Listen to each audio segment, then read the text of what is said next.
Today I've got a story that starts on TikTok, jumps to the DCI headquarters and ends with a question every Kenyan needs to ask. Where's the line between freedom of speech and crossing it? So stick around because we're diving deep into the rise, the arrest and unexpected release of TikToker Godfrey Mosiaga, also better known as Kaka and Maiyo. Hello everyone, welcome to Nexview, where we turn headlines into stories worth talking about.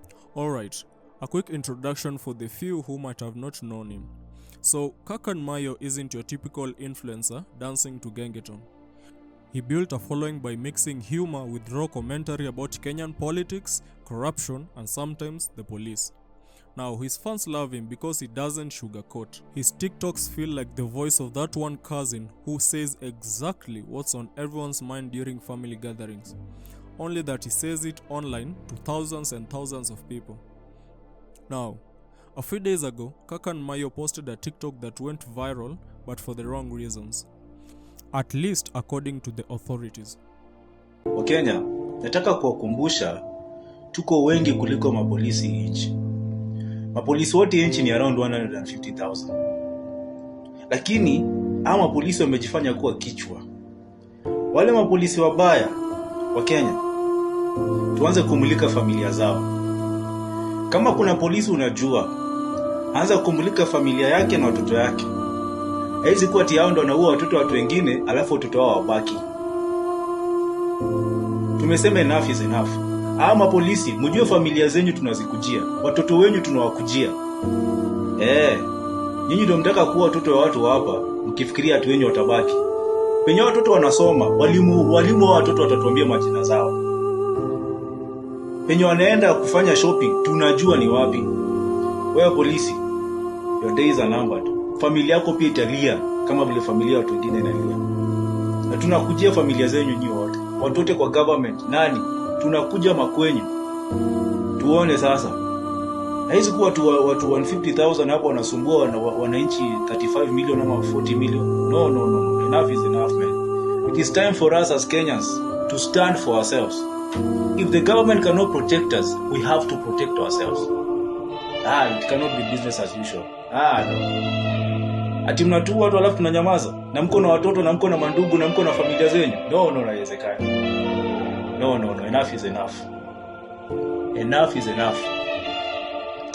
God bless you. Now, in the video, he openly criticized what he called state-sponsored brutality and mentioned that anyone involved in enforced disappearances would face divine justice. Now, he didn't mention any names, but he talked about a curse falling on those harming innocent citizens. Now, to his followers, it sounded like righteous anger, but to the Directorate of Criminal Investigations, which is the DCI, it apparently sounded like incitement. Not long after the video started trending, Kaka and Maiyo got a knock, or rather a bang on his door. Relax kwanza. Hizi stima hapa itapigwa na stima. Sitoi kitu kwa stima kwanza. Relax. Sitoi kitu kwa stima. Relax. Just relax. He was picked up and taken to the DCI headquarters along Kiambu Road.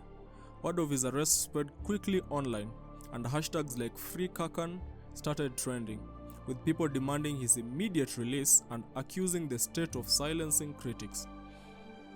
At the same time, a smaller group argued that maybe he crossed the line and maybe telling people to curse the police is too far. Here's where it gets really interesting. So after hours at the DCI, Kaka and Maiyo was questioned about the intent behind his words. Was it just an expression, or was he deliberately inciting violence against the police? Now, in Kenyan law, especially after past election-related violence, incitement is a very serious charge, but the defense argued that, if you look, he didn't call for violence. He called for accountability and divine punishment, which last we checked is God's business and not ours. So, eventually, the authorities released him and no formal charges have been confirmed yet. Now, let's pause for a minute. Why did this story even blow up? Because TikTok isn't just teenagers dancing anymore. It's the new frontline of Kenyan political debate. If you think about it, Millions of Kenyans, many under 30, scroll TikTok daily. That's more daily viewers than most television bulletins, and that scares the establishment.